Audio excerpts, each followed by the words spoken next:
राधा और कृष्ण। सतयुग और त्रेता युग बीतने के बाद जब द्वापर युग आया तो पृथ्वी पर झूठ, अन्याय, असत्य, अनाचार और अत्याचार होने लगे। फिर प्रतिदिन उनकी अधिकता में वृद्धि होती चली गई। अधर्म के भार से पृथ्वी दुखित हो उठी। उन्होंने ब्रह्मा, विष्णु और शिव के पास पहुंचकर प्रार्थना की कि वे उसे इसे असहनीय भार से मुक्त करें। लेकिन वो तीनों ही पृथ्वी को इस भार से मुक्त कराने में असमर्थ थे। कोई उपाय न देखकर विष्णु ने कहा, चलिए हम लोग भगवान के पास चलें, वही हमें कोई उपाय बता सकते हैं। विष्णु, लक्ष्मी, ब्रह्मा और शिव के साथ गोलोक में पहुंचे और उन्होंने ब्रह्मा परमेश्वर को कृष्ण के रूप में और उनकी माया को राधा के रूप में देखा। गोलोक के वृंदावन नामक सुंदर और सुरम्य वन में एक सुंदर आश्रम था। उसके निकट एक नदी बह रही थी।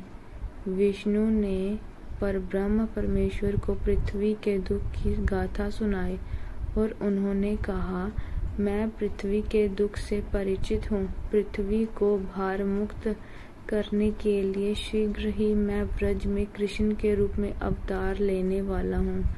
मैं वासुदेव की पत्नी देवकी के गर्भ से जन्म लूंगा, क्योंकि मैं अपनी माया से और मेरी माया मुझसे पृथक नहीं रह सकती। इसलिए मेरी माया राधा के रूप में बरसाने में वृषभानु गोप के घर में जन्म लेगी और उसके बाद मैं पृथ्वी को इस भार से मुक्ति दिलाने का प्रयास करूंगा, क्योंकि एक एक पापी का वध करना कठिन है। इसलिए मैं ऐसा उपाय करूंगा कि संसार के समस्त पापी स्वयं ही लड़ भिड़कर पृथ्वी को भारहीन बना दें। आप लोग निश्चिंत होकर अपने अपने घर को पधारिए और मेरे आदेश की प्रतीक्षा कीजिए। विष्णु आदि देवताओं ने परमेश्वर को प्रणाम किया और अपने अपने लोक में आकर परम पिता के आदेश की प्रतीक्षा करने लगे। कुछ ही समय के बाद अत्याचारी और अनाचारी मथुरा नरेश कंस के कारागार में बंदी वासुदेव की पत्नी देवकी ने एक बालक को जन्म दिया। बालक के रूप में जन्म लेने से पूर्व ही भगवान ने उन्हें अपनी योजना बताते हुए आदेश दिया था कि वासुदेव जी उन्हें गोकुल में नंद गोप की पत्नी यशोदा के पास छोड़ आए और उसी समय उनके गर्भ से जन्म लेने वाली कन्या को लाकर कंस के हवाले कर दे। वह कन्या मेरी योग माया है। वासुदेव ने ऐसा ही किया और कृष्ण गोकुल में नंद गोप की पत्नी यशोदा की गोद में पलने लगे। उसी समय उनकी माया ने भी राधा के रूप में बरसाने में वृषभानु गोप की पत्नी के गर्भ से जन्म लिया, जिसका नाम माता पिता ने बड़े चाव से राधा रख दिया। दो अलग अलग गांवों में रहते हुए भी राधा और कृष्ण बचपन से ही एक दूसरे को चाहने लगे थे। वन में गाय चराते हुए अक्सर राधा से कृष्ण की भेंट हो जाया करती थी।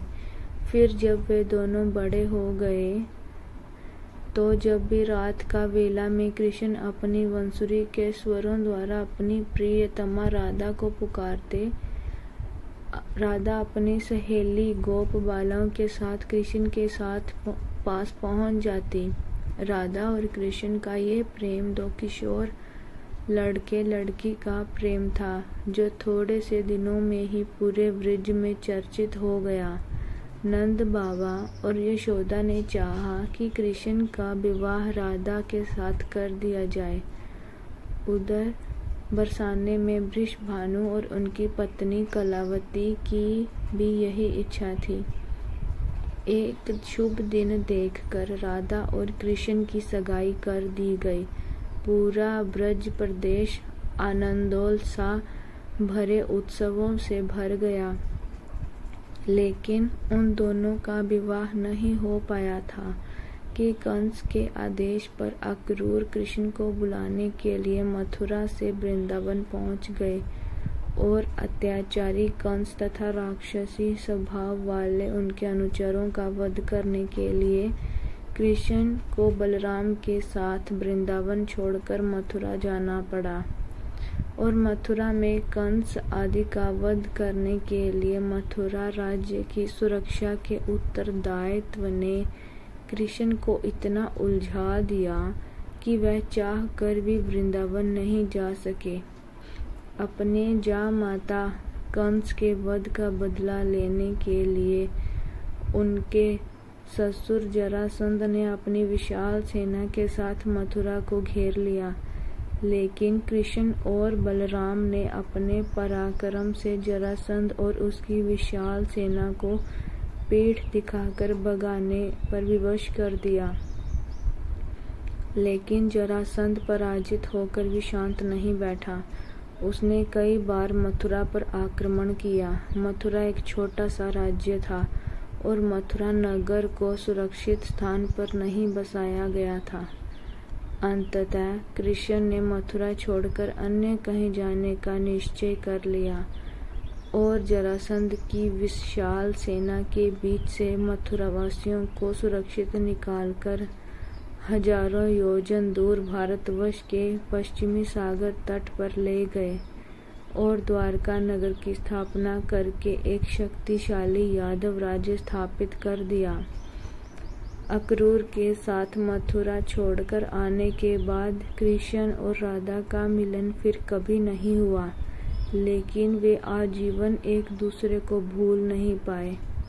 वैभव संपन्न द्वारका में अनेक सुंदर पत्नियों का प्यार पाकर भी वह राधा को प्यार नहीं भूल पाए और संसार आज भी राधा कृष्ण के प्रेम को एक